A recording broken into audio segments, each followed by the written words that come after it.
j'aimerais enseigner et donner le message que j'ai à cœur de vous transmettre. Je voudrais parler sur la puissance. Amen.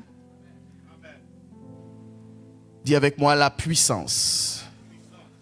Le Seigneur nous a donné 2 versets au début d'année. Luc 24, 19 et Acte 7, verset 22. Et il est écrit dans ces versets que, on parle par exemple dans Acte chapitre 7, verset 22, que Moïse fut instruit dans toute la sagesse des Égyptiens. Et on dit il était puissant, dis avec moi puissant, dis bien avec moi puissant, puissant en parole et puissant en œuvre. Amen, amen. Dis à ton voisin de gauche, puissant en parole. Et dis à celui de droite, puissant en œuvre. Dis encore à celui de devant, puissant en parole. Et dis à celui de derrière, puissant en œuvre. C'est donc la puissance dont nous sommes en train actuellement de parler. Et pendant tous les dimanches, tous les 4 dimanches du mois de janvier, nous avons eu à annoncer ce que Dieu voulait faire tout au long de cette année. Est-ce que quelqu'un est avec moi? Et le Seigneur nous a donné un plan. Et il nous a dit il nous a donné 4 grands chapitres. La première chose qu'il nous a dit, d'abord Dieu voulait que nous puissions comprendre qu'est-ce que la puissance selon lui. Parce que nous comprenons que dans le monde, il y a des définitions qui sont de bonnes définitions, mais qui ne sont pas des définitions que Dieu donne.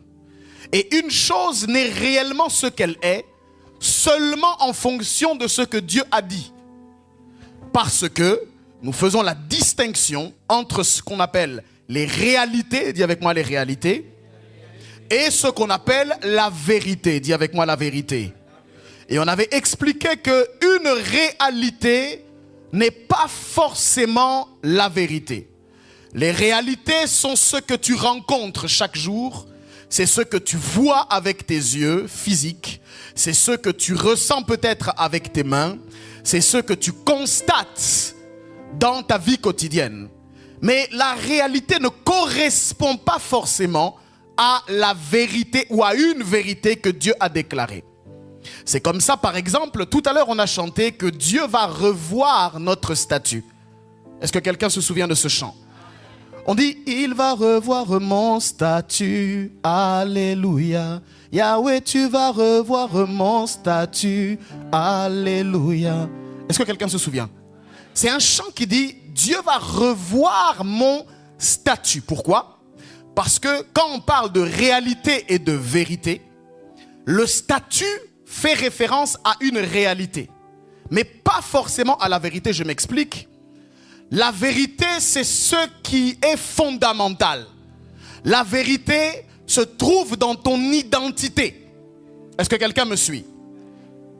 Tu me suis ou tu ne me suis pas? J'aimerais vraiment que tu me suives. La vérité se trouve dans ton identité. Tu t'appelles Jean, ça c'est ton identité. Tu es français, c'est ton identité. Tu es né d'un père, Jacques, et d'une mère, Marie. En fait, l'identité ne change pas. Peu importe que tu aies 1 an, que tu aies 18 ans, que tu aies 40 ans, c'est ton identité. Et c'est ça la vérité de ta vie. Maintenant, ce qui change en revanche pour un homme, c'est le statut. Le même Jean, peut-être à 10 ans, il n'était pas diplômé. Mais à 18 ans, l'identité de Jean va modifier, il y a un statut qui va être modifié. De non diplômé, il passe à diplômé. Il a changé, non pas d'identité, mais il a changé de statut. Ce même Jean, peut-être à 25 ans, il se marie. Il est passé de célibataire à marié. C'est le statut qui change. mais l'identité demeure. Est-ce que quelqu'un me suit? Maintenant, ce qui est important, c'est de comprendre que dans la parole, il y a la vérité qui ne change pas. Ce n'est que ton statut qui change en fonction de la manière dont tu t'attaches aux Écritures et en fonction de ton obéissance et ta soumission aux Écritures. Ce qui veut dire qu'en réalité, lorsque nous proclamons « je suis fort », peut-être que dans ton statut, tu ne l'es pas. Mais le problème, c'est que dans la marche de la foi, on ne proclame pas ce qu'on ressent, on proclame la vérité. Dans la marche de la foi, on ne passe pas son temps à se plaindre des circonstances présentes qui sont des réalités, mais on déclare ce qui est éternellement vrai. Maintenant, ta capacité à t'aligner avec la vérité, malgré ton statut actuel, c'est ça qui forcera ta réalité à être engloutie par une vérité qui demeure, je ne sais pas si je parle à quelqu'un, qui demeure éternellement. Est-ce que quelqu'un me suit? Donc tu dois t'attacher non pas aux réalités, mais tu dois t'attacher à la vérité. C'est la raison pour laquelle une vérité est indéboulonnable, elle ne change pas, elle ne bouge pas. Celui qui a accepté et embrassé la vérité comme étant son identité est une personne qui, malgré les circonstances, ne pourra pas facilement se laisser ébranler. Est-ce que quelqu'un est en train de me suivre? Donc tu dois définir d'abord. Dieu voulait d'abord, premièrement, que nous définissions la puissance selon lui. Qu'est-ce que la puissance selon Dieu? Alléluia. La deuxième chose, ou la deuxième partie du plan que Dieu nous a donné, c'est qu'il voudrait que nous puissions comprendre pourquoi être puissant. Qu'est-ce que la puissance, premièrement? Pourquoi être puissant? Deuxièmement, dans cette question, le Seigneur nous amène à chercher les raisons. Ou dans quelle intention devons-nous être ou devons-nous rechercher la puissance? Pour quelle cause? En fait, par cette question, nous sommes en train de rechercher le motif pour lequel nous devons aspirer à la puissance. Parce que quelqu'un qui ne sait pas diriger ses efforts dans la bonne direction est tout simplement en train de perdre du temps et de perdre de l'énergie, ce qu'on appelle du gaspillage. Est-ce que quelqu'un me suit? Et bien aimé, au point où nous en sommes en cette année 2025, tu ne veux pas et je ne veux pas perdre de temps et gaspiller mon énergie à courir dans le vide. Est-ce que quelqu'un me suit? Souvenez-vous, lorsqu'on avait parlé des choses par lesquelles le diable arrive à avoir les gens, c'est tout simplement de modifier leur trajectoire. Parce que le diable sait que quelqu'un peut courir très vite, mais que s'il court dans la mauvaise direction, le diable va le laisser aller. C'est pourquoi, dans la vie, quand tu te rends compte que tu es dans un train qui prend une mauvaise direction, arrête-toi vite au prochain arrêt et fais demi-tour. Parce que si tu vas loin, plus ton trajet sera coûteux, plus ton trajet sera long. Je suis en train de parler à quelqu'un ce matin. Une personne qui avait emprunté une mauvaise trajectoire, que Dieu t'amène à l'éveil, que tu t'arrêtes à la station prochaine et que tu retournes au plan initial. Je prie ainsi dans le nom puissant de Jésus, que Dieu te ramène à l'initial. Alléluia. Pourquoi être puissant? Ça, c'était la deuxième partie du plan. La troisième chose, c'est comment devenir puissant. Dieu voudrait que nous puissions comprendre comment devenir puissant, de quelle manière ou encore par quels moyens. Par là, Dieu voudrait que nous recherchions des circuits divins, des circuits préférentiels, des chemins par lesquels nous allons devenir puissants. Et tu comprendras lorsqu'on enseignera tous ces points-là, on va les enseigner point par point. Mais tu comprendras qu'avec Dieu, il n'y a pas de raccourci. Qu'il y a des choses par lesquelles tu seras obligé de passer. Que tu ne pourras pas emprunter, il n'y a pas de ways spirituel qui va te faire éviter certaines épreuves. Il y a des choses par lesquelles tu devras passer. Est-ce que quelqu'un me suit? Et la quatrième partie du plan, c'est comment manifester la puissance. Ok? Que signifie être puissant? Pourquoi être puissant? Comment devenir puissant? Et comment manifester la puissance? Lorsque je parle de manifestation, est-ce que tu peux le dire avec moi? Manifestation. La manifestation, c'est quoi? C'est le fait de rendre réel, c'est le fait d'exprimer c'est le fait d'extérioriser, de rendre tangible ou encore de démontrer la puissance. Parce que la puissance ne se raconte pas. La puissance se démontre. Est-ce que quelqu'un me suit? Il doit y avoir une démonstration de force. Paul a dit, ce n'est pas par des discours persuasifs, mais c'est par une démonstration d'esprit et de puissance. Pour que la puissance ne soit pas juste un discours, elle ne soit pas juste une illusion. Il faut que la puissance soit manifestée. Est-ce que quelqu'un me donne un bon amen? Alors dernièrement, nous étions en train de comprendre ensemble que signifie être puissant. C'est quoi la puissance selon Dieu? Nous avons d'abord commencé à expliquer que selon le dictionnaire, selon Larousse, la puissance, c'est la force, c'est l'intensité d'un phénomène, c'est la capacité, c'est l'énergie de quelqu'un ou de quelque chose. Est-ce que quelqu'un me suit? Maintenant, quand on a traduit ça dans le langage spirituel, nous avons compris que la puissance est effectivement une force, une domination, une vigueur, une faculté. Mais Dieu nous a dit qu'il y a 5 domaines. Dis avec moi 5 domaines. Dis bien 5 domaines. Il y a 5 domaines dans lesquels Dieu, c'est ce qu'on a vu, voudrait que nous manifestions tu n'es pas avec moi, sois prêt s'il te plaît, je voudrais qu'on soit ensemble. Amen. La première chose ou le premier domaine dont nous avons parlé, c'est la puissance émotionnelle. Amen, amen. En réalité, la puissance émotionnelle, c'est la puissance de l'usine de production de la vie. En fait, quand je dis puissance émotionnelle, c'est la puissance du cœur. Amen, amen. Un cœur puissant. Dieu voudrait d'abord dans le premier domaine que tu sois puissant personnellement, que ton cœur soit puissant, que tu aies un cœur fort. Est-ce que quelqu'un me suit? Le deuxième domaine dans lequel Dieu voudrait que tu exerces la puissance, c'est au niveau intellectuel. Dis avec moi la puissance intellectuelle. Et la puissance intellectuelle touche à la deuxième puissance de la vie. Parce que, écoute, il y a la première qui est le cœur. Si le cœur ne bat plus ou si le cœur ne fonctionne plus, le corps tout entier n'est plus maintenu en vie. Est-ce que tu me suis? Mais maintenant, la deuxième puissance, c'est quand on parle de l'intellectuel, c'est la puissance du cerveau. Est-ce que quelqu'un me suit? Ton cerveau est la deuxième puissance de ta vie. Si ton cœur ne bat plus, ton cerveau ne sert à rien parce qu'il est mort. Mais si ton cerveau ne fonctionne plus, un cerveau qui ne fonctionne plus avec un cœur qui bat encore, c'est inutile. Est-ce que quelqu'un me suit? Tu seras comme un légume, comme une personne dans le coma, qui sera inutile. Tu ne respireras qu'à travers des machines, mais il n'y aura aucune productivité. En fait, excuse-moi de dire ça comme ça, mais c'est comme si tu encombres l'espace inutilement.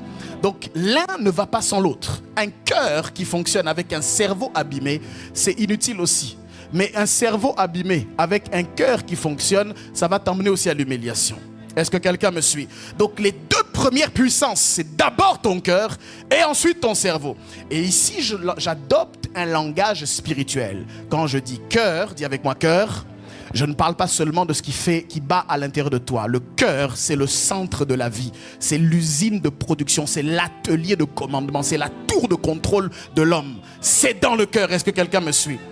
C'est le deuxième domaine dans lequel Dieu veut que tu sois puissant. Alléluia. Troisièmement, Dieu veut que tu sois aussi puissant socialement, on a vu. Alléluia. Et le social, c'est la puissance relationnelle. Parce que nous ne sommes pas seuls sur la terre. Dieu n'a jamais créé l'homme pour qu'il soit isolé. Dieu a créé l'homme pour qu'il vive en communauté. Qu'il soit interdépendant avec les uns et les autres. Donc tu dois être puissant socialement. Est-ce que quelqu'un me donne un bon amen? La quatrième puissance dont nous avons parlé, c'est la puissance éco quoi? Qui a dit écologique? Bon, ça peut être une puissance aussi, mais ce n'est pas de ça dont on a parlé. Alléluia. Économique, financière, la puissance matérielle. Donne un bon amen, s'il te plaît.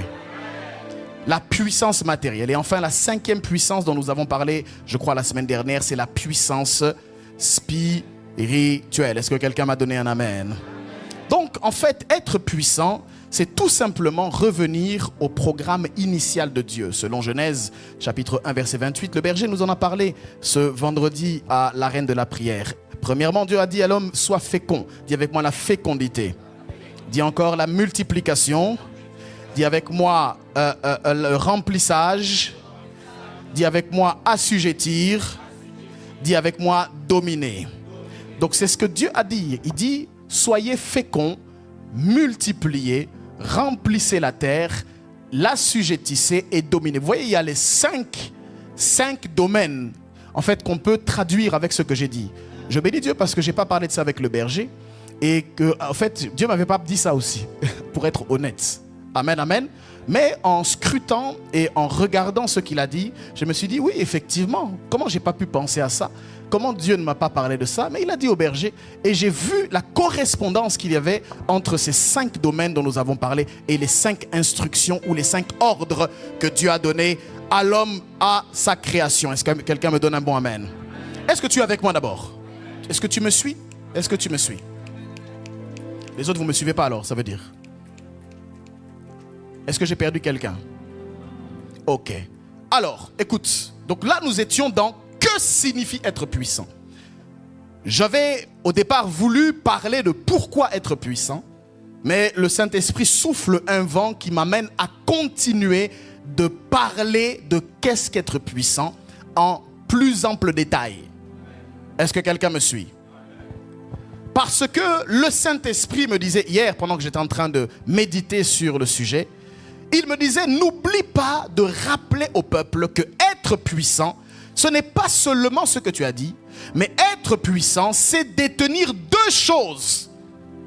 Tu es avec moi? 2 choses. Écoute-moi très bien s'il te plaît, parce que là, on va être un peu technique. Si tu perds, tu vas pas comprendre. J'aimerais qu'on parte tous du même endroit. Amen. Est-ce qu'on est d'accord pour ça? Je peux enseigner? Alors, qu'est-ce qu'être puissant? C'est tout ce qu'on a dit, mais c'est aussi 2 choses. Et le Seigneur m'a dit que la synergie ou la combinaison de ces 2 choses, c'est ça qu'on appelle la puissance. Alléluia. Et quand on parle de puissance, on ne peut pas parler de puissance sans faire allusion à ces 2 choses-là. La première des choses, c'est celle dont je vais parler ce matin. Et tu dois bien comprendre ce que je vais dire parce que c'est dangereux. Mais en même temps, c'est aussi très crucial. Alléluia.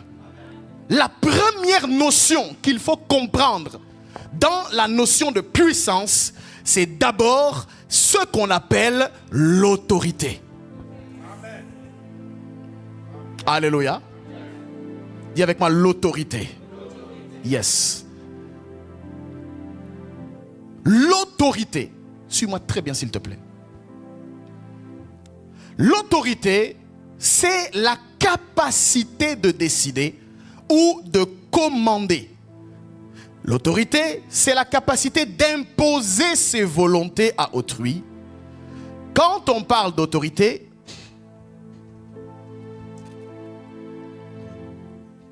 on peut... Restez là s'il vous plaît.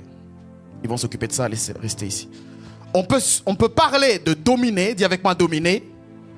On peut parler de gouverner, dis avec moi gouverner. On peut parler d'administrer, dis avec moi administrer. C'est ce qu'on appelle l'autorité.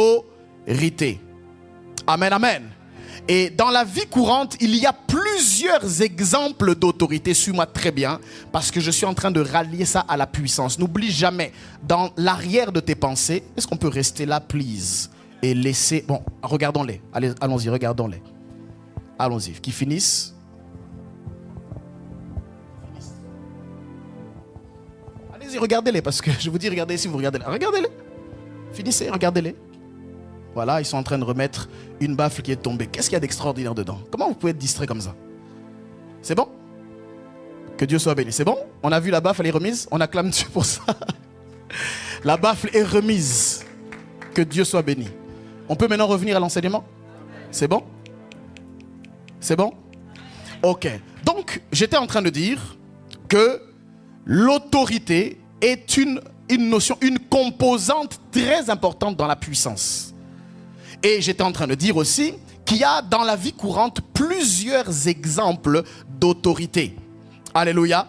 Par exemple, dans le secteur administratif, il y a plusieurs autorités. Comprends-moi bien. Il y a des autorités, par exemple, judiciaires. Ok? Il y a des juges, il y a toutes ces choses-là. Ce sont des autorités.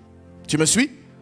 Il y a des autorités municipales, il y a des autorités politiques, avec les hauts fonctionnaires de l'État, toutes ces choses-là. Ce sont des autorités. Alléluia. Est-ce que tu me suis? Maintenant, quand on dit ce sont des autorités, qu'est-ce qu'on entend par là? On entend par là trois choses, au minimum. Qu'est-ce qui peut nous faire dire que quelqu'un est une autorité? Ou quelqu'un a de l'autorité? C'est trois choses. Premièrement, c'est la capacité à être honoré ou à être respecté comme tel. Tu me suis?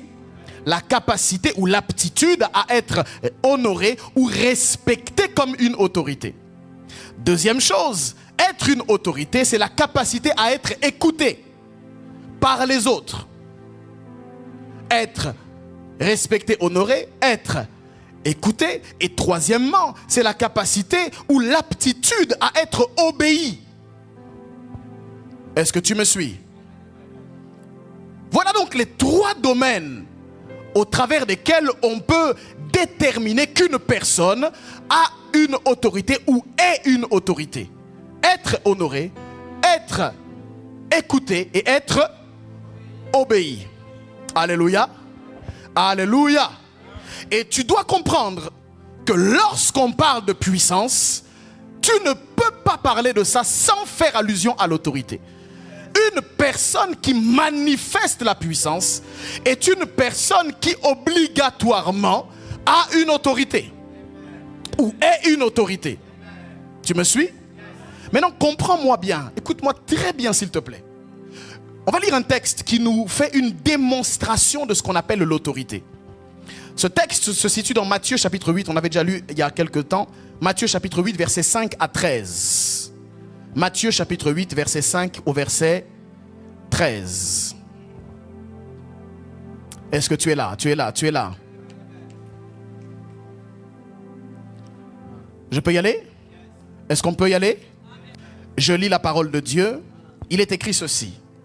Comme Jésus entrait dans Capernaum, un centenier l'aborda. Qui l'a abordé? Un centenier romain. On est ensemble? Et le centenier, on dit, il le priant et disant. Écoute ce qu'il dit. Il dit, Seigneur, en s'adressant à Jésus, mon serviteur est couché à la maison, atteint de paralysie et souffrant beaucoup.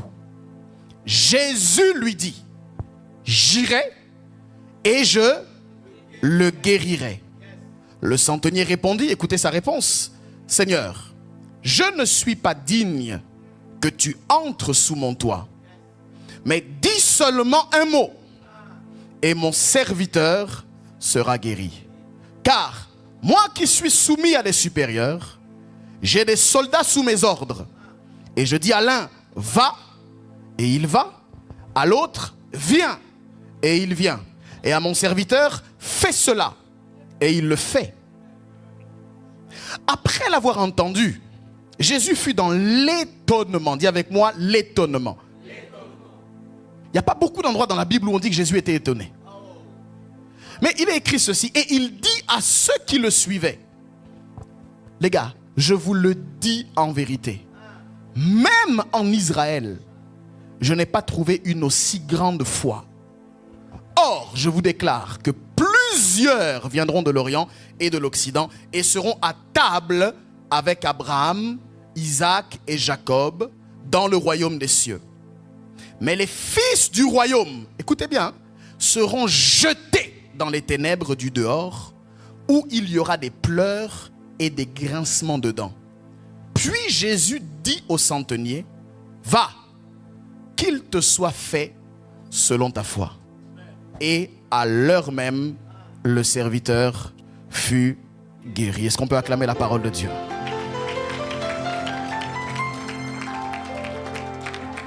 Alléluia. Voici un texte, bien-aimé, où nous voyons quelque chose se produire. Ce centenier qui n'est pas juif, ce centenier qui n'est pas religieux, qui s'approche du Seigneur en lui faisant une requête. Mon serviteur est à la maison, il est malade. En réalité, quand vous lisez le texte, ce n'est pas le centenier lui-même qui était allé. En fait, il avait envoyé des gens pour faire dire à Jésus, notre maître nous a dit de te demander de prier. Il lui a présenté la requête. Et on a dit, ça c'est dans le texte de Luc, parce qu'il y a les évangiles qui se complètent les uns les autres. Nous voyons que ceux qui vont retourner dans la maison du centenier vont trouver, ils vont s'informer de à quelle heure le serviteur s'était mieux porté. Et on va lui dire que c'était à l'heure où Jésus avait parlé. Est-ce que quelqu'un me suit? Donc nous voyons ici ce centenier romain. Jésus est étonné. Et il dit, même en Israël, je n'ai pas trouvé une aussi grande foi. Maintenant, rappelle-toi toujours que la foi a plusieurs dimensions. La foi, ce n'est pas juste un mot vague qui parle de spiritualité, mais sans qu'on comprenne. La foi est technique. La foi est précise. Et dans la foi, il y a 4 dimensions. Il y a la petite foi, il y a la grande foi, il y a la foi faible et il y a la foi forte. Ici, Jésus parle au centenier, il dit, je n'ai jamais trouvé une aussi grande foi. Donc, il parle de la grandeur de la foi.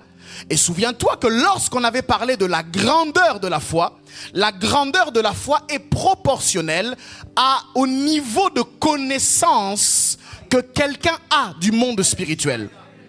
Et le centenier qui n'est pas religieux, le centenier qui n'est pas juif, fait preuve d'une grande compréhension du monde spirituel.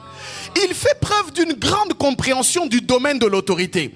Et sa prière, quand il la formule, en réalité, il est en train de démontrer à Jésus qu'il comprend comment le monde spirituel fonctionne.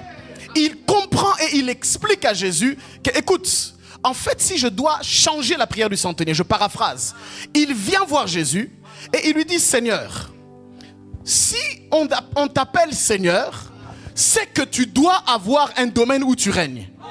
Moi-même, je suis centenier. Il dit, je suis soumis à des supérieurs. Suis-moi très bien.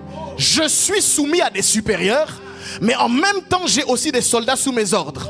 Donc, je suis au milieu entre des gens qui m'obéissent et entre des gens que moi j'obéis.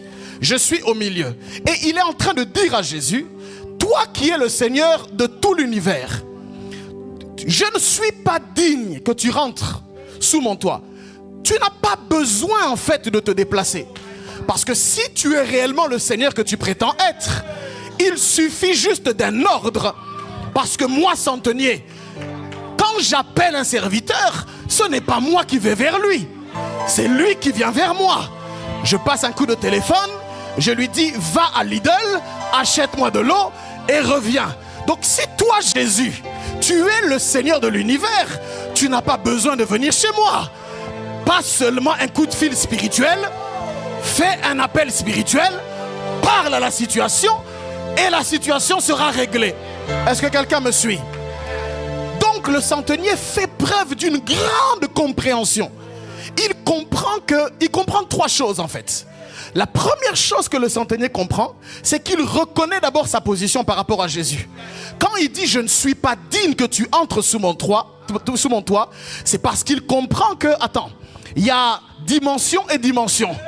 Il y a trône et il y a dignité. J'ai une certaine dignité en tant que centenier, mais je comprends que celui à qui je parle n'est pas un Seigneur humain. Il n'est pas terrestre. Donc, si je dois regarder la position qu'il a, c'est même mieux qu'il ne vienne pas chez moi, parce que ça serait un déshonneur pour lui. Le centenier commence d'abord par respecter l'autorité que Jésus est. Et laisse-moi te dire que lorsqu'une autorité est respectée en son rang, c'est une manière de lui donner la possibilité d'agir avec son mandat.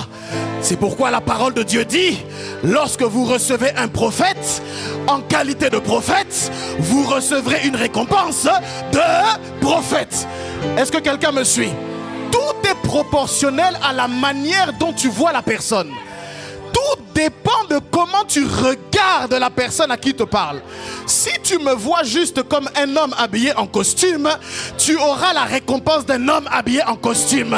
Tout va dépendre de l'interprétation et de la lecture spirituelle que tu fais de quelque chose. Je ne sais pas si je suis en train de parler à quelqu'un. Dis avec moi l'autorité. Le centenier avait compris que, attends, si c'est ça, parle seulement. Il n'y a pas besoin que tu te déplaces. Dis seulement un mot et mon serviteur sera guéri. Il avait compris et il a reconnu son rang. Je reconnais ma position par rapport à la tienne. Écoute, tu ne pourras jamais être un homme qui a de l'autorité lorsque tu ne respectes pas les autorités que Dieu t'a établies. Est-ce que je peux dire ça encore? Tu ne pourras jamais être un homme d'autorité lorsque tu n'as pas d'autorité sur toi. Parce que le grand secret dans l'autorité, tu vas le comprendre tout à l'heure, c'est que l'autorité ne se prend pas. L'autorité se reçoit. Je répète, l'autorité se reçoit d'une personne qui est au-dessus de toi. Tu ne peux jamais avoir l'autorité qu'on ne t'a pas donnée. Tu me suis? Dis avec moi l'autorité. Ça, c'est la reconnaissance de son rang. La deuxième chose, il dit, moi qui suis soumis à des supérieurs. Le centenier avait un grand secret, c'est qu'il était soumis à des supérieurs. Oui. Je te le dis, il était soumis à des supérieurs. Je répète, il le dit lui-même, si on peut mettre ça. Moi qui suis soumis à des supérieurs, j'ai des soldats sous mes ordres. Il comprend que ce n'est pas parce que j'ai des soldats sous mes ordres que je suis arrivé au bout, qu'il n'y a plus rien après moi. Il comprend que malgré que j'ai des soldats sous mes ordres, j'ai aussi des supérieurs. Qui est ton supérieur? Qui est ton supérieur? À qui est-ce que tu as donné cette position dans ta vie? Le grand problème, c'est que tu ne pourras jamais manifester la puissance si tu n'as pas d'autorité, et tu ne pourras jamais grandir en autorité si tu n'as pas de supérieur que tu as reconnu.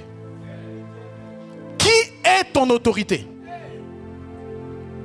Écoute, dans la vie, il est possible que tu ne sois pas tombé dans un bon environnement. Ça, ce n'est pas de ta faute. Il est possible qu'en évoluant, tu n'as peut-être pas eu ce dont tu avais réellement besoin en tant qu'enfant, par exemple. Ça, ce n'est pas de ta faute.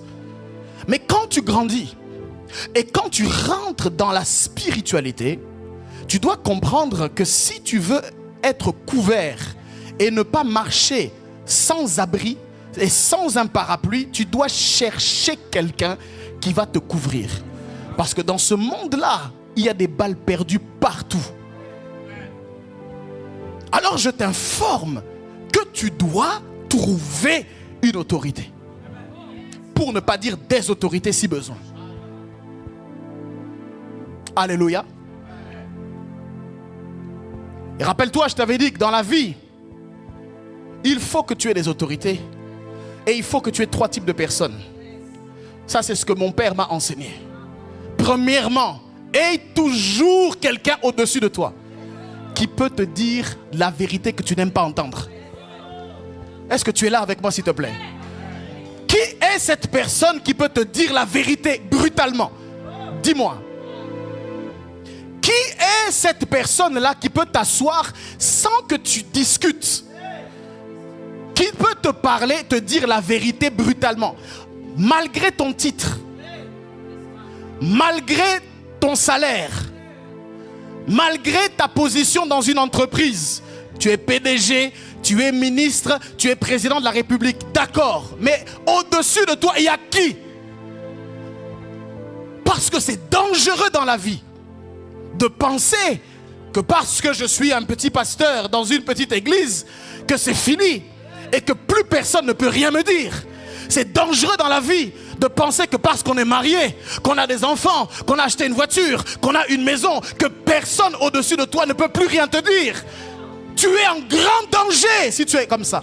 Cherche vite quelqu'un, repens-toi d'abord et cherche selon la volonté de Dieu et selon la conviction de ton esprit. Seigneur, à qui est-ce que je peux soumettre ma tête, qui peut parler sur ma vie, qui peut me dire la vérité sans tenir, qui ne va pas trembler devant moi parce que j'ai 3 fois son salaire. Non, qui pourra me dire clairement, là tu ne fais pas bien, là je n'aime pas ce que tu as fait, là c'est mauvais. Qui peut faire ça? Et puis sans que tu discutes, sans que tu te justifies, sans que tu expliques. Deuxième catégorie de personnes que tu dois avoir, c'est des gens qui peuvent t'engueuler. Tu as déjà entendu ça? Qui peut t'engueuler? Qui peut te gronder sans que tu discutes? Sans que tu ne sois blessé pendant 6 mois? Sans que tu ne boudes derrière pendant 1 an? On t'a dit une vérité, on t'a engueulé, tu ne veux plus parler. Tu te renfermes. Écoute, tu as besoin de ça. Je te dis, tu as besoin de ça dans la vie. Qui est cette personne-là qui peut te dire sans prendre des gants, sans passer ou réfléchir longtemps, c'est comment il doit te dire la chose pour pas que tu sois blessé, parce que s'il te dit ça comme ça, toi tu vas le prendre comme ça. Il y a trop de gymnastique pour te parler. Frère, je ne te dis pas que c'est avec tout le monde que tu dois faire ça, mais tu dois avoir au moins une personne, dans ta vie. Quand il parle, tu te tais, tu écoutes. Tu ne discutes pas, tu comprends le rôle qu'il a pour toi, tu sais ce qu'il te dit, c'est pour ton bien, et tu exécutes sans discuter. Qui peut faire ça? Je te pose la question. Qui peut te gronder aujourd'hui? Aujourd'hui, on ne peut plus gronder personne. Même nos propres enfants, l'État commence à nous interdire. Il ne faut pas gronder les enfants, parce que sinon vous touchez à leur sensibilité, voilà, ils vont avoir des traumatismes, etc., etc., c'est compliqué. Vous ne pouvez plus rien dire. Est-ce que quelqu'un me suit? Nous ne prêchons pas l'actualité. Nous prêchons l'éternité de la parole de Dieu. Tu as besoin de quelqu'un qui te gronde. Tu as besoin de quelqu'un qui peut se fâcher contre toi sans que derrière ça crée quelque chose de bizarre. Sans que derrière, directement, tu aies des envies de quitter l'église parce que je trouve que là, on est en train un peu de me combattre. Quel combat? On est en train de t'aider. Ce dont tu as besoin, c'est la correction. Arrête d'être susceptible. C'est tout. Ton problème, ce n'est pas les gens. Ton problème, c'est ta susceptibilité. Tu n'es pas suffisamment mort à toi-même. C'est tout.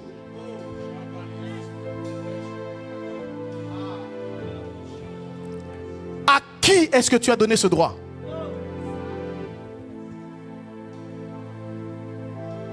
À qui est-ce que tu as donné ce droit? C'est pourquoi, lorsqu'on est pasteur dans une église, quand tu es nouveau, on va utiliser des gants parce qu'on ne te connaît pas. Et l'alliance n'est pas encore bien renforcée. Tu comprends? On ne sait pas encore à qui on a affaire.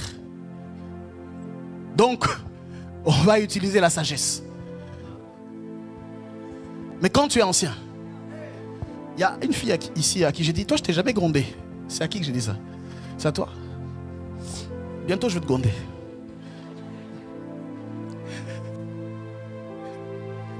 Puis je vais voir comment tu vas réagir derrière. Je vais voir si tu seras toujours à l'heure. Je vais commencer à observer si tu seras toujours motivé dans le service. Ou si tu commenceras à chanter comme ça. Parce que je t'ai grondé il y a 2 semaines. Il y a des gens comme ça. Tu le grondes, Il t'appelait papa. Aujourd'hui, il t'appelle révérend. Révérend. Bonjour révérend. Je ne suis pas disponible. Rappelle-moi plus tard. Tu passes 2, 3, 4 appels en absence. Il ne rappelle pas. Il n'envoie pas de message, rien. Écoute, toi dans l'autorité, il y a des injustices. Toi, tu peux m'appeler, tu peux ne pas m'avoir. Et ça passe. Mais moi, si je t'appelle 2, 3, 4 fois, tu ne bats pas. Et tu ne rappelles pas. C'est toi qui es dans les problèmes. Je sais que tu n'aimes pas ça. Je sais que tu n'aimes pas ça. Je sais que tu n'aimes ça. Ça, tu dis, il se prend pour qui? Je sais que tu n'aimes pas ça.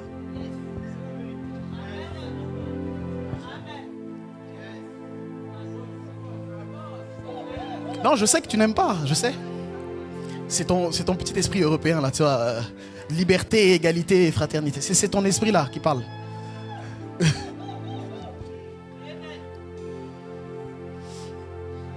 Mon frère, si un de mes pères m'appelle une fois, 2 fois,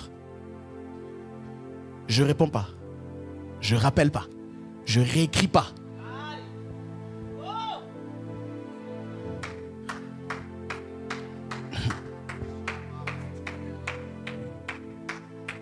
Toi, tu laisses même 10 appels. Et tu rappelles 1 semaine plus tard. Ça montre déjà que tu es en grand danger. Tu as un besoin. Parce que tu es livré à toi-même. Est-ce que tu me suis quelque part? La 3e chose, ne manque jamais de quelqu'un que tu crains. À qui tu as choisi de donner une crainte respectueuse. Tu me suis? Une crainte respectueuse. Je ne parle pas, écoute-moi très bien, je ne parle pas de l'idolâtrie, non. Non. Je répète, je ne parle pas de l'idolâtrie. Mais dis amen s'il te plaît. Même pour ça, je dois te supplier. Je ne parle pas de l'idolâtrie. Il ne s'agit pas de sponsoriser le mal. Il ne s'agit pas de fermer les yeux sur les abus. Il ne s'agit pas de garder la bouche fermée devant des injustices croissantes, devant le péché. Ce n'est pas ce que je dis. Ce n'est pas ce que je dis. Évidemment qu'il y a des circonstances, bien-aimées, qui ne devraient pas exister. Maintenant, si pour toi, on le fait, viens, prends ton courage à 2 mains, parle et prends tes dispositions. On ne va pas se fâcher.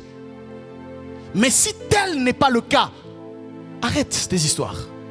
Assieds-toi, reste calme, écoute la parole et grandis. On ne va pas être parfait, mais ça va aller, t'inquiète pas. Dieu va nous aider. Dans nos imperfections, il va nous corriger. Ne t'en fais pas. Amen, amen. Est-ce que quelqu'un peut donner un bon amen ici?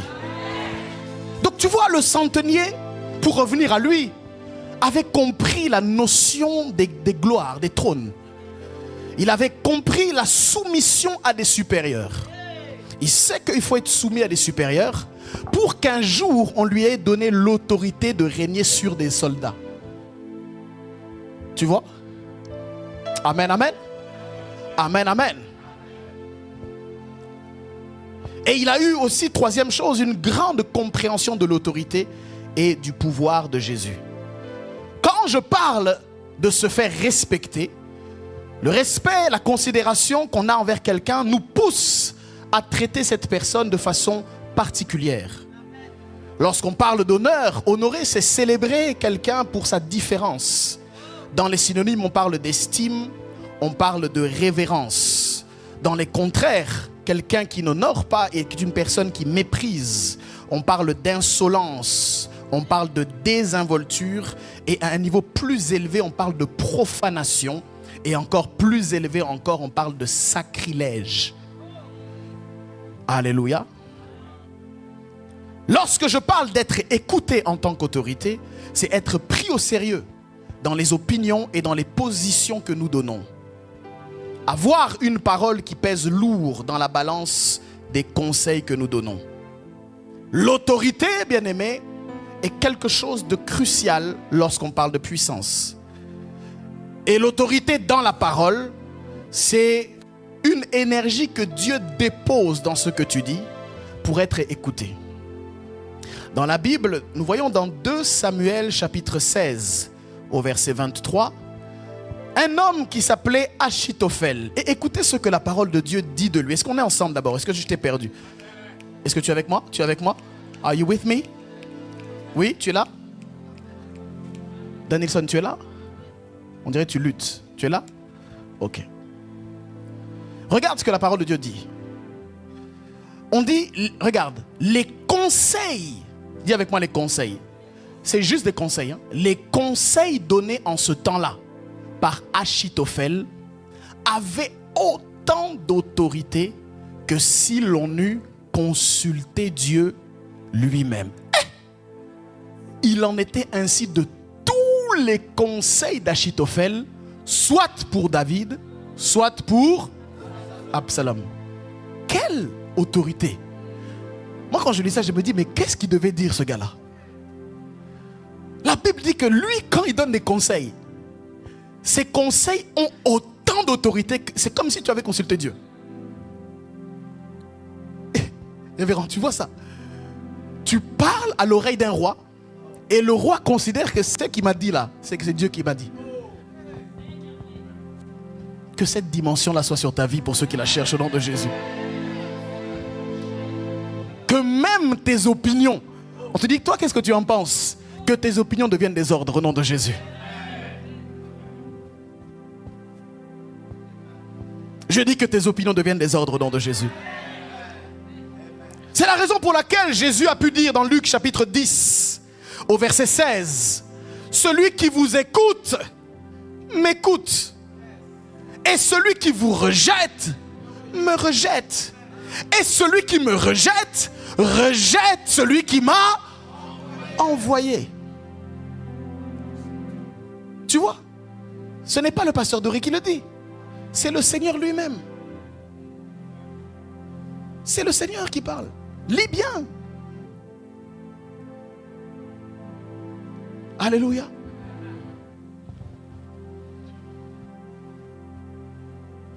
Dans le monde spirituel, l'autorité, c'est la transmission légitime. Écoute-moi très bien. C'est la transmission légitime d'un pouvoir que quelqu'un peut exercer au nom d'une autorité supérieure. Viens là, Danielson. Viens, rapidement. Quick, mets-toi ici. Voilà, mets-toi ici. Face the people. Voilà. Donc, l'autorité, il est un futur serviteur de Dieu. Mais il ne peut pas de lui-même, parce que le monde spirituel marche avec des lois. Tu vois? Et il y a une loi qu'on appelle la loi de l'intronisation. C'est-à-dire, tu ne peux pas entrer, il y a des portes que tu ne pourras pas franchir si ce n'est pas quelqu'un d'autre qui avait franchi ça avant, te prenne par la main, vas-y franchis là la ligne, et te fasse franchir la ligne.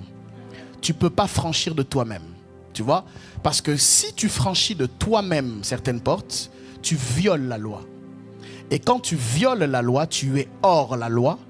Donc même quand tu auras franchi la porte, le monde des esprits te regarde en disant, lui là, il n'est pas légal. Et quand tu n'es pas légal, que tu n'as pas d'autorité, tu es une proie facile. C'est-à-dire, lui, on peut le manipuler.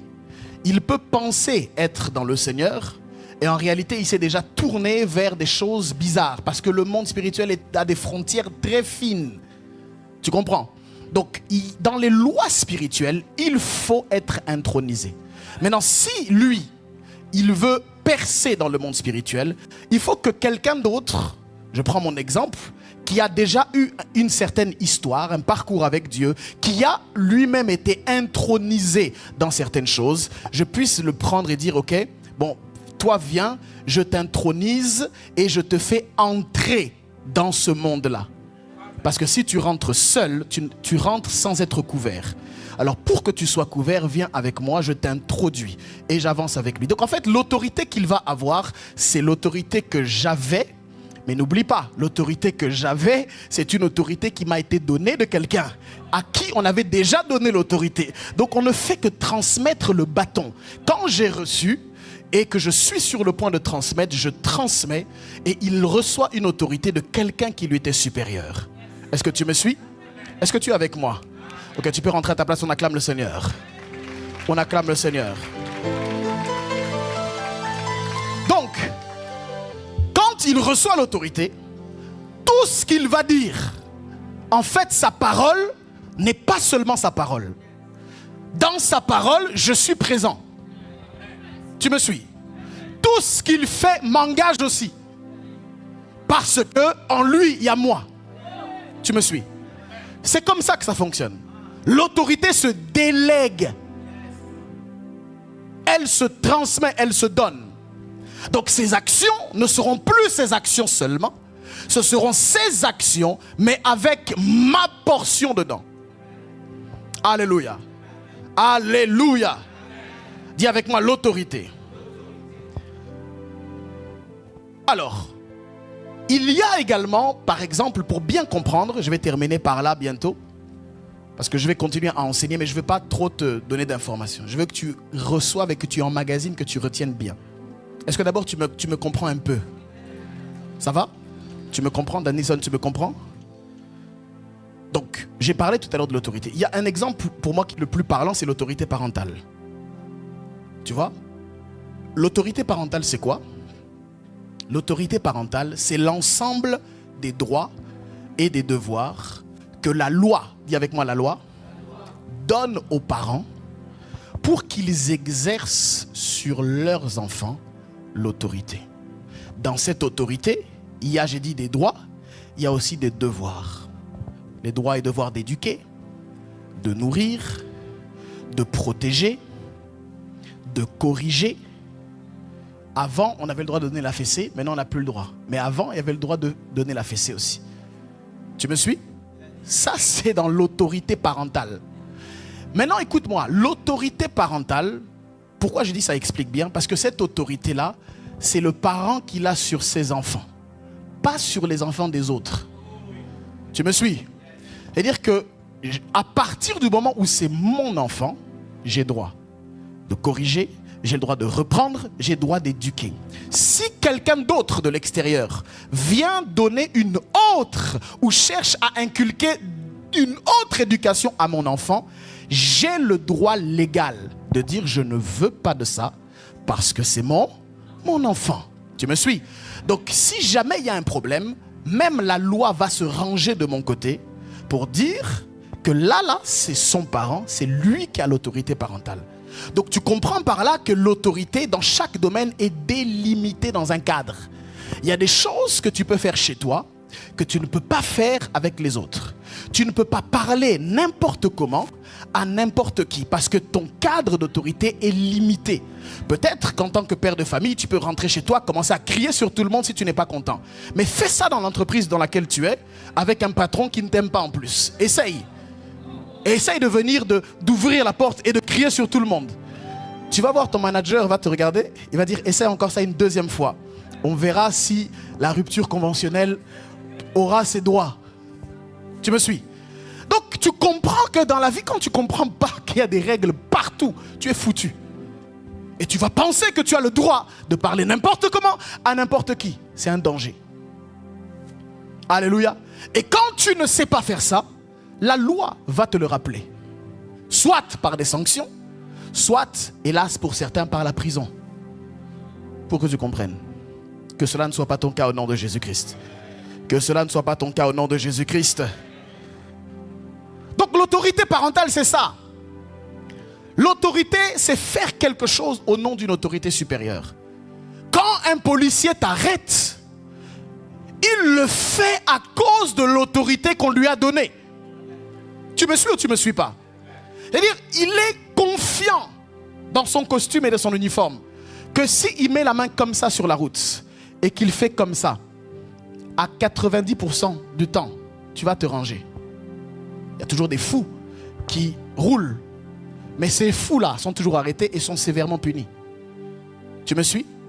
Pourquoi il le fait? parce qu'il sait qu'il a reçu l'ordre de pouvoir le faire et il a reçu aussi la capacité de pouvoir le faire. Tu me suis ou tu me suis pas? Donc quand il t'arrête pas en son nom. Il t'arrête au nom de la loi. Tu me suis? C'est au nom de la loi. Donc on fait toujours dans le monde des puissances, on agit en fonction de l'autorité supérieure. C'est la raison pour laquelle, lorsque nous arrêtons les démons, lorsque nous arrêtons les esprits, nous ne le faisons pas en notre nom. Nous le faisons au nom de l'autorité supérieure qui s'appelle Jésus-Christ. C'est la raison pour laquelle lorsque nous prions pas en notre nom. Nous prions au nom de l'autorité supérieure qui est Jésus-Christ. En fait, tout ce que nous faisons, nous le faisons au nom de Jésus-Christ. Est-ce que quelqu'un me suit? Est-ce que quelqu'un me suit? Donc, tu dois comprendre que lorsqu'on dit autorité, en fait, on est en train de parler du droit ou de l'autorité qui t'a donné le droit de faire quelque chose. Je m'explique. La Bible déclare dans le livre de... Tu vas prendre avec moi le livre de Luc. Alléluia. Est-ce que tu es toujours avec moi? Est-ce que tu me suis toujours? Matthieu d'abord. Matthieu chapitre 21, verset 23. Matthieu chapitre 21, verset 23. Regarde ce qui est écrit. Dis avec moi l'autorité. Dis encore bien l'autorité, s'il te plaît. Je peux aller? Matthieu 21, 23. Est-ce que je peux y aller? Je peux? Regarde ce qui est écrit. Je peux? 1, 2, 3. Jésus se rendit dans le temple et pendant qu'il enseignait, les principaux sacrificateurs et les anciens du peuple vinrent lui dire. Écoutez la question qu'on lui pose. On dit, par quelle autorité fais-tu ces choses et qui t'a donné cette autorité? Va en dessous, s'il te plaît. Jésus leur répondit, je vous adresserai aussi une question. Et si vous m'y répondez, je vous dirai par quelle autorité je fais ces choses. Le baptême de Jean, d'où venait-il? Du ciel ou des hommes? Mais ils raisonnèrent ainsi entre eux. Si nous répondons du ciel, il nous dira, pourquoi donc n'avez-vous pas cru en lui?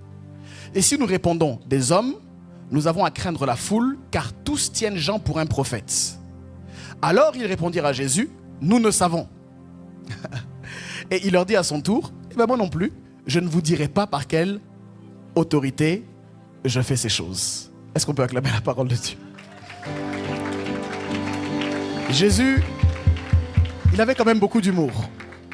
Franchement, il y a des fois, il est perturbant, il est trop marrant. Il dit, moi aussi, je ne vous dirai pas par quelle autorité je fais ces choses. Mais mon point, c'est de vous faire comprendre qu'on a posé la question, mais tu fais ça par quelle autorité? En d'autres termes, on est en train de dire à Jésus, de quel droit? Au nom de qui et au nom de quoi tu fais ce que tu fais? De quel droit? L'autorité fait référence au droit. C'est-à-dire, quand tu fais quelque chose, il faut être légitime dans le monde spirituel. Si tu n'es pas légitime, si on ne t'a pas donné le droit de le faire, tu es illégal. Tu me suis?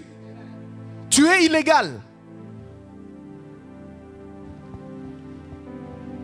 Et ce que les gens questionnaient, c'était la légalité de Jésus. Est-ce que tu as droit? En fait, tu fais ça au nom de qui? Au nom de quoi? Qui es-tu pour faire ce que tu fais? C'est ça la question. Et cette question-là, Jésus va y répondre. Mais j'aime la réponse spectaculaire qu'il va donner. On trouve ce texte dans Luc chapitre 5. Prends avec moi Luc chapitre 5. Est-ce que tu es toujours avec moi? Je ne t'ai pas perdu, tu es là? Nous allons bientôt atterrir. Luc chapitre 5. Et on va prendre à partir du verset 20. Luc chapitre 5 verset 20.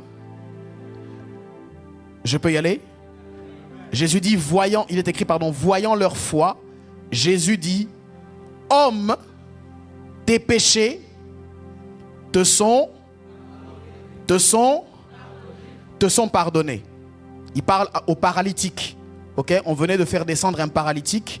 Et Jésus va dire, homme, tes péchés te sont pardonnés.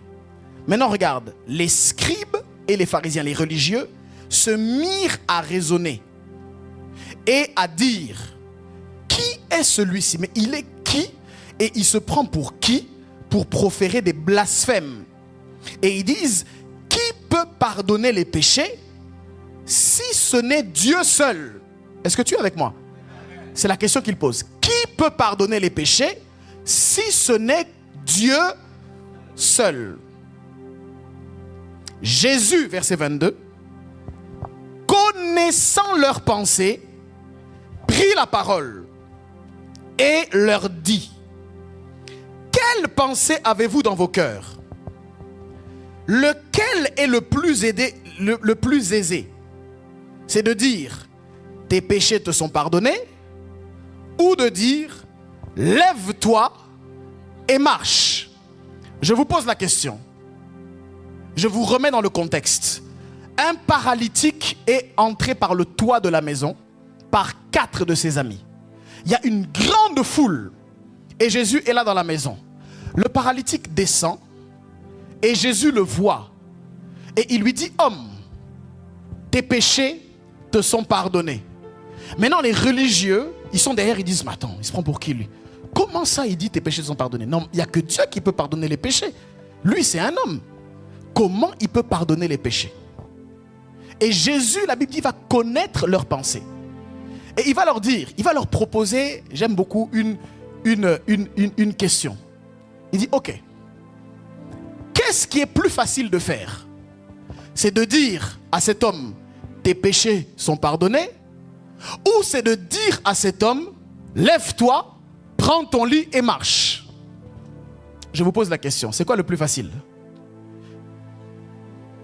Quel est le plus facile à faire? Dites-moi. Comment? J'entends pas. Dites fort. Qui vote pour les péchés, tes péchés sont pardonnés? Lève la main. Donc les autres, vous supposez que c'est lève-toi, prends ton lit et marche qui est plus facile à faire. C'est ça? Levez la main, assumez. Tu assumes? Qui d'autre assume? Donc, je vous remets dans le contexte. Qu'est-ce que tout le monde peut dire facilement? Tes péchés sont pardonnés? Ou lève-toi, prends ton lit et marche? Évidemment que tout le monde peut dire tes péchés te sont pardonnés. Parce que n'importe qui peut se lever, parce que c'est juste une parole. Tes péchés te sont pardonnés. Tu peux le dire, je peux le dire, tout le monde peut le dire. Mais en revanche, dire à ce paralytique-là, lève-toi, prends ton lit et marche, il n'y a qu'une personne qui a Dieu en elle. Donc Jésus va leur faire une leçon, mais à l'envers. Il va leur dire, ok, vous dites, qui est-ce que je suis pour pardonner les péchés de cet homme? C'est ça? D'accord. Donc je vous pose la question. Qu'est-ce qui est plus facile à dire? Tes péchés te sont pardonnés? Ou lève-toi, prends ton lit et marche? Et regarde ce qu'il dit à la fin. Au verset 24.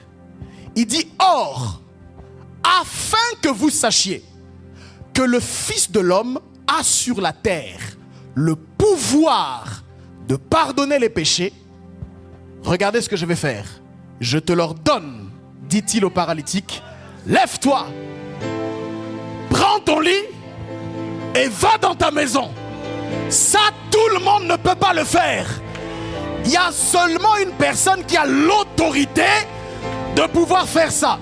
Donc Jésus voulait dire, si je peux avoir l'autorité de dire ça à cet homme, soyez sûr que j'ai aussi l'autorité de pardonner les péchés.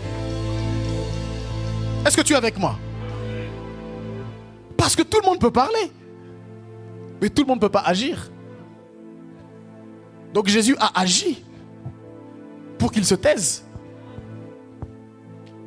Que tes œuvres parlent à la place de tes paroles au nom de Jésus. Que les actions que tu imposes décrive d'avance ce que Dieu a fait de toi au nom de Jésus. Est-ce que tu es avec moi?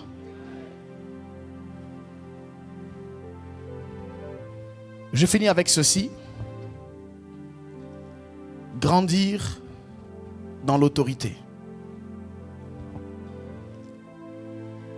L'autorité, elle se gagne au fur et à mesure et elle nous est donnée. Amen. L'autorité nous est donnée. On n'arrache pas l'autorité comme ça. Elle nous est donnée. Il y a quelqu'un qui a dû transmettre. Je parlerai de ça en introduction la prochaine fois. Comprenez simplement, bien-aimés, que lorsqu'on parle de l'autorité, tout à l'heure j'ai parlé de l'autorité parentale. L'autorité parentale donne le droit, comme j'ai dit, d'éduquer son enfant, de le corriger, de le reprendre, de pourvoir à ses besoins, de faire tout ce qu'un parent est censé faire. Mais au-delà de l'autorité, pour être puissant, il faut associer l'autorité avec la deuxième notion dont je parlerai la prochaine fois, qui est le pouvoir. Dis avec moi le pouvoir. Dis avec moi le pouvoir. Lorsqu'on parle de puissance, tu dois comprendre que tu dois avoir l'autorité, mais que tu dois aussi exercer le pouvoir. Si tu as l'autorité, mais sans le pouvoir, tu ne pourras pas faire respecter ce que tu dis ou ce que tu fais. Mais si tu as le pouvoir sans l'autorité, tu peux risquer d'être humilié parce que tu fais des choses dont on ne t'a pas donné l'autorisation. Imagine-toi un policier qui est en train de t'arrêter. Il le fait par l'autorité du nom de la loi. Mais si on a donné seulement cette autorité au policier, tu peux ne pas t'arrêter. Mais on s'assure qu'en plus de lui donner l'autorité, on lui donne aussi le pouvoir de t'arrêter. Ça veut dire que si la parole ne suffit pas, il est en droit de forcer ton obéissance par les coups de bâton, par le taser et dans certains cas par les menottes. Ça, c'est le pouvoir qu'on lui a donné. C'est-à-dire que même si tu vas te plaindre, dans les cas, je parle des vrais cas, pas des cas d'abus des policiers, non. Si tu vas te plaindre, la justice aura tendance à se ranger du côté du policier parce qu'il expliquera qu'il t'avait dit que tu n'avais pas obéi et qu'il a été obligé de te forcer à obéir. C'est pourquoi tu dois avoir l'autorité, mais aussi le pouvoir. Lorsqu'on est parent, on a l'autorité. Mais quelquefois, on n'a pas le pouvoir. Il y a beaucoup de parents qui disent « Ah, j'arrive plus avec cet enfant. Je ne le comprends plus. Il n'écoute plus. Il fait n'importe quoi. Il vit comme il veut. » Qu'est-ce qu'elle est en train de dire, cette mère? Ou qu'est-ce qu'il est en train de dire, ce père? Il est en train de dire que j'ai perdu le pouvoir. J'ai l'autorité. Parce qu'il a 16 ans, il a 17 ans. J'ai l'autorité légale. Mais je vois que je suis en train de perdre le pouvoir. Je vois que je n'ai plus la capacité. Tu dois avoir la capacité. La puissance, c'est le droit, mais c'est aussi la capacité. Quand le droit ne suffit plus, tu as la capacité d'imposer ce que tu dois faire. Est-ce que quelqu'un me suit? Est-ce que quelqu'un me suit? Dis avec moi, Seigneur, accorde-moi l'autorité, mais accorde-moi aussi le pouvoir. Seigneur, en mon rang, accorde-moi l'autorité, mais accorde-moi aussi le pouvoir. Seigneur, dans ma position, accorde-moi l'autorité, mais accorde-moi aussi le pouvoir. Seigneur, dans ma distinction, accorde-moi l'autorité, mais accorde-moi aussi le pouvoir. Accorde-moi l'autorité et accorde-moi aussi le pouvoir. Dans le nom de Jésus. Seigneur, je veux être puissant. Je veux être puissant. Mais j'ai besoin de l'autorité. J'ai besoin du pouvoir. Accorde-moi ces deux choses. Je veux fonctionner dans ces deux choses. Au nom puissant de Jésus. Au nom puissant de Jésus. Là où tu acclames très fort le Seigneur. Acclame très fort le Seigneur. Acclame très fort le Seigneur. Acclame très fort le Seigneur. Acclame très fort le Seigneur. Acclame très fort le Seigneur. Acclame, acclame le Seigneur. Et pendant que tu acclames, tu dis Seigneur, l'autorité et le pouvoir. L'autorité et le pouvoir. L'autorité et le pouvoir. L'autorité et le pouvoir. L'autorité et le pouvoir. Acclame de façon prophétique. Par ton acclamation, ouvre le ciel. Par ton acclamation, ouvre le ciel.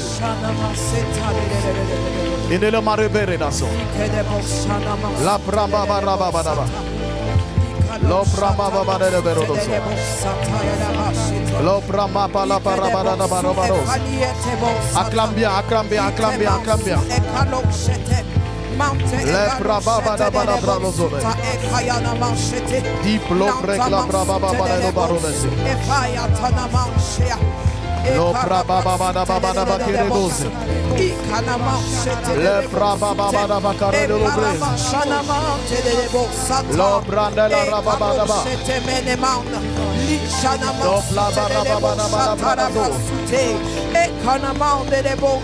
Saint-Esprit, merci. Au nom de Jésus. Papa Yves, le Seigneur me met à cœur de te dire ceci. Avance s'il te plaît. Papa Yves, avance s'il te plaît. C'est vrai que je priais hier pour toi, mais permets-moi d'avancer encore un peu plus, si tu le veux bien. Il y a plusieurs informations qui circulent dans l'atmosphère et j'aimerais exercer l'autorité et le pouvoir dans le service. Est-ce que tu peux donner un bon amen au Seigneur? Est-ce que tu peux donner un bon amen à Jésus? Je sais que tu étais au Kenya dernièrement, papa, et que tu m'avais dit que tu étais parti pour des affaires. Mais ce que je ne savais pas, c'est que tu t'es probablement comme retrouvé dans un hôtel à Nairobi et en train de négocier une affaire. Je vois qu'il y a un homme, mais je vois aussi qu'il y a une dame. Et c'est une affaire qui touche à l'aspect gouvernemental parce qu'il y a comme un projet qui touche aux scientifiques. C'est quelque chose comme scientifique. Il y a comme un terrain où il y a une plante qui est là et cette plante a comme des vertus médicinales.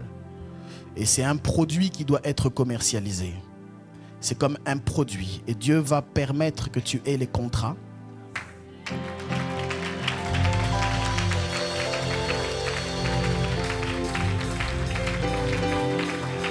Parce que je vois le pouvoir être en train de changer de main maintenant. Ça devait être quelque part, on a pris ça et on est venu te l'emmener sur ta table. Et je prophétise que tu brasseras beaucoup de moyens entre tes mains et que Dieu te donnera les ressources nécessaires pour que tu accomplisses ce pourquoi il t'a appelé. Dieu vient d'agréer cela. Il y a comme un projet de construction, mais qui n'a rien à voir avec une construction de maison. Ça a beaucoup plus un côté commercial. Je suis en train de voir ça. Et je prie aussi que le Seigneur concrétise cette vision qui soit a eu lieu, soit qui va germer dans un certain temps. Que le Seigneur vienne et bénir ce que tu as eu à faire. Maman Aïda, hier je t'ai parlé et je t'ai dit, je te donnais une instruction. Je ne savais pas pourquoi je t'ai donné cette instruction. Mais maintenant, je commence à travailler avec l'esprit. Le Seigneur me met à cœur de te dire que Paris sera aussi une bonne base pour toi. Yes. Il y a un contact très fort. Et il y a comme des défilés où je vois effectivement une exposition de tes créations, de tes tissus. Et le Seigneur permet cela pour toi au nom de Jésus. Il permet cela pour toi au nom de Jésus-Christ. Il permet cela pour toi au nom de Jésus-Christ. Je dis, il permet cela pour toi au nom de Jésus-Christ. Je dis, il permet cela pour toi au nom de Jésus-Christ. Si tu dis Amen, cela s'attache à toi aussi. Tu dis Amen, cela s'attache à toi aussi. Maintenant, quand je te donnais cette instruction, je ne savais pas de quoi il s'agissait. Mais le Saint-Esprit est...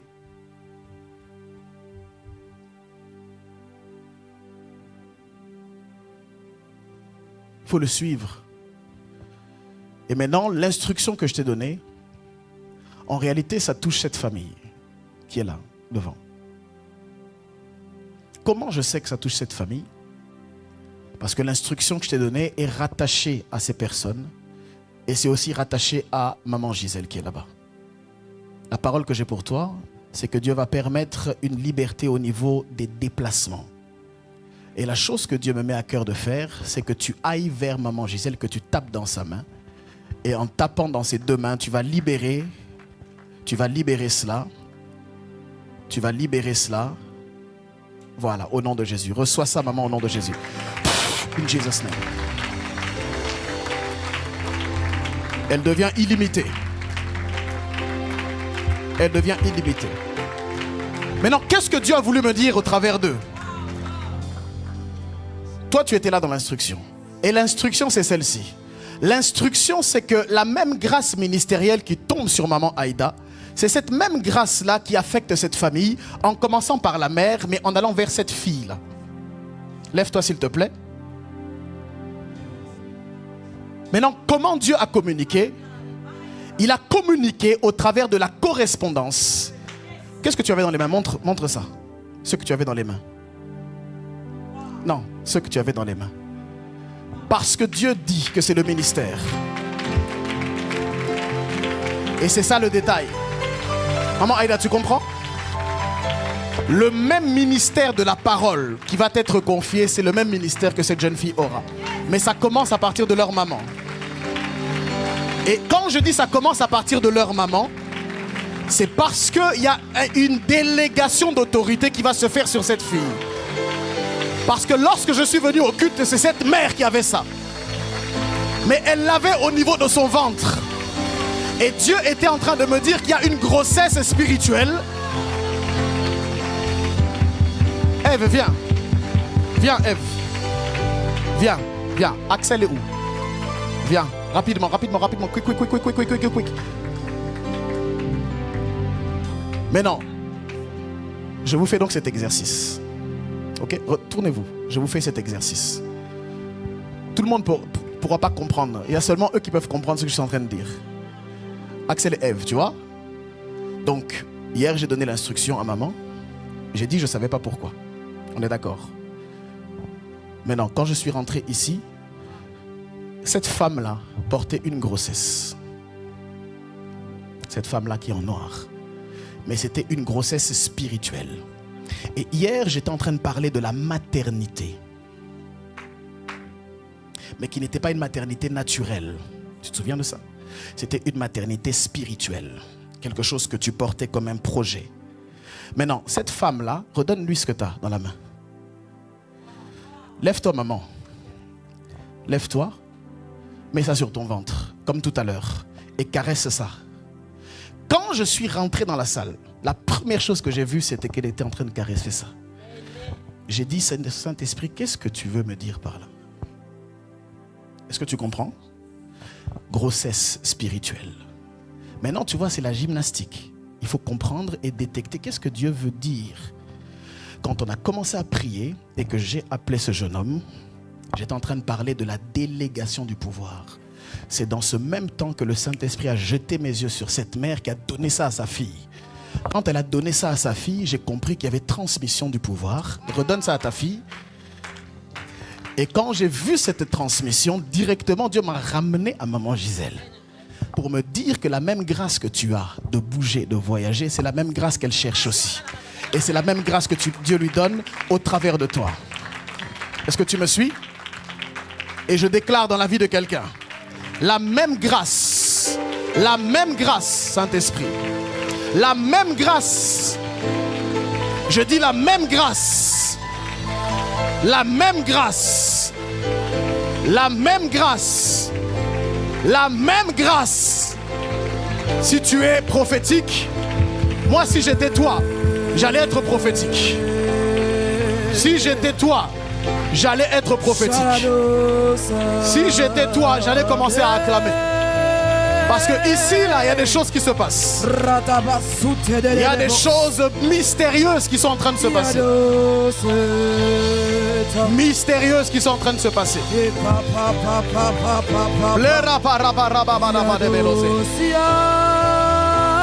La braba kala braba zombele de vekolo prebele no baza. Klo braba kababa la braba zo ole de vele memana. Lo présenda. Reçois cela au nom de Jésus. Reçois cela au nom de Jésus. Ratana mante de bosacha. Ike de bos. Ratamano sete. Lève les mains. Lève les mains. Lève les mains. Lève ses mains. Non, lève juste ses mains, juste ses mains, juste ses mains. Merci Saint-Esprit.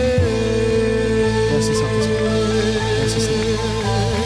Au nom de Jésus. Est-ce que tu peux acclamer le Seigneur bien? Marie-Lou, bon anniversaire. Cherche-moi quelqu'un qui a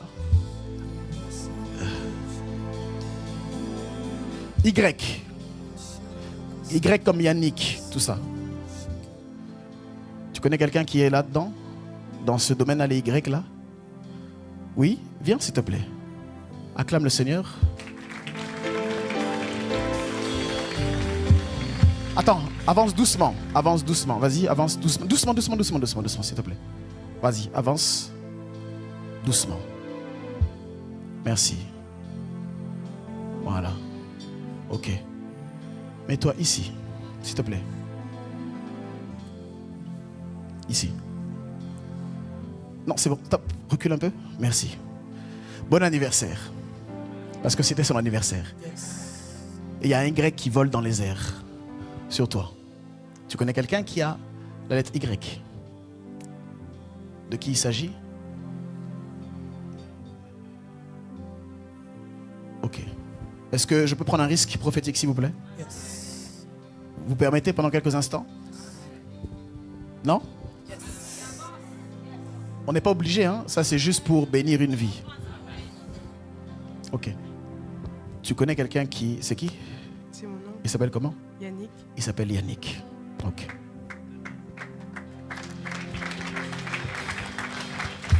Bienvenue dans le monde du prophétique.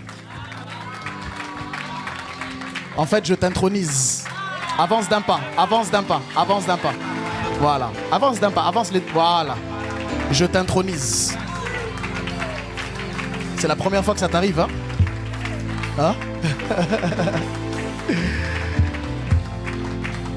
Qui est Yannick? Dis-moi. C'est mon oncle, C'est ton oncle. le frère de mon père. C'est le frère de ton père. Il est en Christ? Il n'est pas en Christ. Est-ce que tu as eu à prier pour Yannick? Non, Pas forcément là.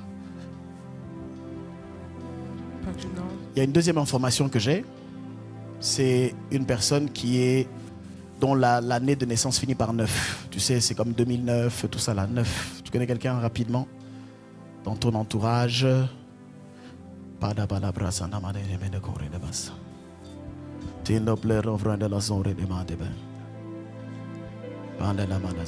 Voilà, Yannick. On va prier pour Yannick. Ouais. Tu parles bien avec Yannick? Oui. Tu parlais souvent? Oui. Ok. Ta présence ici et le fait que ce soit ton anniversaire, c'était juste un prétexte pour Dieu d'appeler Yannick. Et de là où il est, je vais exercer l'autorité et le pouvoir. Pour que, bien qu'il ne connaisse ni l'Église forcément, ni qui nous sommes, nous allons appeler sa vie, son âme, à être condamnée au Seigneur. Et nous allons prier pour cette personne parce que je vois un exaucement descendre du ciel concernant Yannick. Tu pourras lui dire que Dieu lui est favorable et que ses yeux se sont portés sur lui. Parce qu'il y a certainement quelque chose qui a eu à faire avec sa vie. Je ne sais pas de quoi il s'agit, je ne vais pas te mentir, mais assurément, il y a une faveur qui lui est accordée, mais à partir de toi et à partir de ta présence ici. Est-ce que tu me suis là où tu es? Amen. Est-ce que tu me suis là où tu es? Amen. Est-ce que tu me suis là où tu es? Amen. Il y a deux choses, du moins une chose. L'ennemi a préparé pour toi, là je vais dans le discernement, il a préparé pour toi une... Oui, il faut compris pour Marie-Lou. Parce que l'ennemi veut modifier sa trajectoire. Il veut modifier ta trajectoire. Je t'expliquerai peut-être 2-3 choses au bureau en privé que je ne vais pas dire en public. Ok, tu viendras me voir après. Mais ce que je peux dire aujourd'hui, là maintenant, c'est que l'ennemi cherche à modifier ta trajectoire. Mais la bonne nouvelle que j'ai pour toi, c'est que si l'ennemi te réclame autant, c'est parce que Dieu a une grande porte qu'il veut ouvrir dans ce même domaine dont je vais te parler tout à l'heure. Tu as fait des études de quoi? De cuisine et de communication. D'accord. Je pose juste la question, je ne dis pas que c'est Dieu qui m'a forcément parlé, mais est-ce qu'il y avait d'autres études que tu voulais comme faire, mais que tu n'as pas pu? Je pose juste la question. Ce n'est pas une parole. Est-ce qu'il n'y avait pas comme un domaine, tu voulais faire ça, et puis je ne sais pas, peut-être par manque de possibilités, ou est-ce que ça a été le cas ou pas? Oui, je pense qu'il y en a deux. Est-ce que, oui, d'abord c'est le cas. D'abord réponds oui, juste oui ou non. Oui, tu voulais faire quelque chose. En fait, tu avais un projet d'études, mais c'est pas... Je dis, c'est comme s'il n'y avait pas la possibilité de pouvoir le faire, et donc tu t'es tourné vers autre chose. Oui ou non? Oui. Oui, ok. Parce que je suis en train de voir la continuité dans ce que tu as fait comme dans ton cursus. En fait, ce n'est pas parce que tu n'as pas pu aller au bout et que tu n'as pas pu faire ce que tu voulais faire que tu ne tomberas pas nécessairement dans ce que tu voulais au départ. Je suis en train de voir que Dieu ouvre d'autres chemins et d'autres possibilités pour que tu te retrouves au centre de tes intérêts. Maintenant, je ne sais pas comment il va le faire, je ne sais pas quand il va le faire, mais pour te souhaiter un bon anniversaire, je te donne ce cadeau. Dieu restaure les rêves que tu as eus et il te repositionne sur le chemin de ta destinée. Tu me suis? Et je déclare à quelqu'un ici, tout chemin que tu avais perdu dans ta route, partout où ça n'avait pas tenu à cause des moyens, à cause des possibilités, Dieu te repositionne sur ce chemin-là. Je dis, je ne sais pas à qui je parle, mais je dis, il te repositionne sur ce chemin-là. Est-ce que quelqu'un me suit ici? Amen.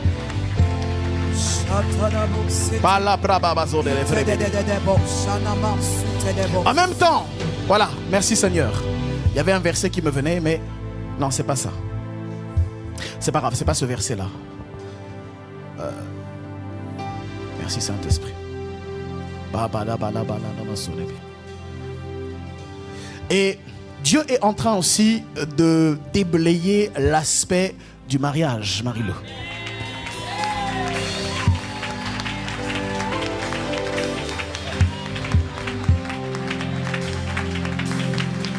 Mais tu dois prier.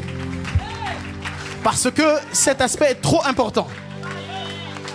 Et il faudra être attentif à la façon dont les choses vont se faire. Parce que Dieu est dedans, mais le diable cherche à détourner. C'est pourquoi je prie maintenant que toute forme de modification de destinée soit en dehors de toi au nom de Jésus. Et ainsi je prie pour quelqu'un qui est ici dans la salle. Je prie pour ton mariage présent ou ton mariage futur. Mais je prie surtout pour ceux qui ne sont pas encore mariés, que Dieu t'envoie ton partenaire de destinée.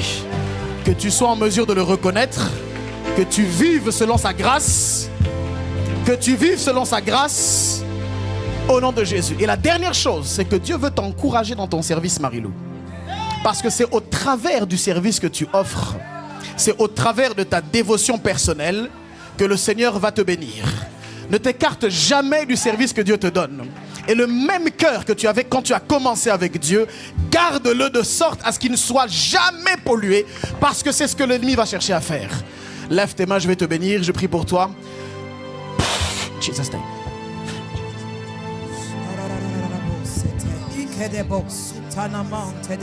Là où tu élèves les mains et prie le Seigneur, dis merci à Dieu. Dis merci à Dieu. Dis merci à Dieu. Nous espérons que ce message vous aura fait passer de l'information à la transformation. Nous bénissons le Seigneur de nous avoir suivis et nous vous invitons à activer la petite cloche pour être en mesure de suivre toutes nos actualités, nos nouveautés, bref, d'être connectés. Alors faites-le rapidement et par la suite, nous pourrons encore davantage partager la parole, les Écritures et ainsi commencer une belle aventure dans le Seigneur. Que Dieu vous bénisse et que le diable vous oublie.